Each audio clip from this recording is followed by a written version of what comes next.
রিশাদকে না নিয়ে বড় ভুল করেছি আমরা। লজ্জাজনকভাবে হারের পর ম্যাচ শেষে একই বললেন লাহোর কালান্দার্সের অধিনায়ক শাহিন শাহ আফ্রিদি।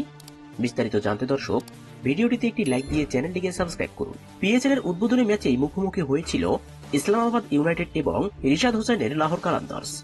আর প্রথম ম্যাচে একাদশে সুযোগ হয়নি রিশাদ হোসেনের। এই ম্যাচে টসে হেরে প্রথমে ব্যাট করতে নেমে ইসলামাবাদ ইউনাইটেডের বোলিংয়ের সামনে যেন দাঁড়াতেই পারেনি রিশাদের লাহোর কালান্দার্সের ব্যাটসম্যানরা। উইকেট যাওয়া আসার মিছিলে শেষ পর্যন্ত 139 রানে গুটিয়ে যায় রিশাদের লাহোর কালান্দার্স।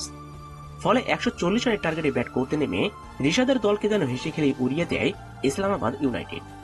এদিন ম্যাচ হারের পর উপস্থাপকের করা কঠিন প্রশ্নে লাহোর কালান্দার্সের অধিনায়ক শাহিন শাহ আফ্রিদি বলেন, এই ম্যাচে অন্তত রিশাদ হোসেনের মতো একজন লেগ স্পিনার আমাদের দরকার ছিল, অথচ আমরা 3 জন পেসার নিয়ে বড় ভুল করেছি।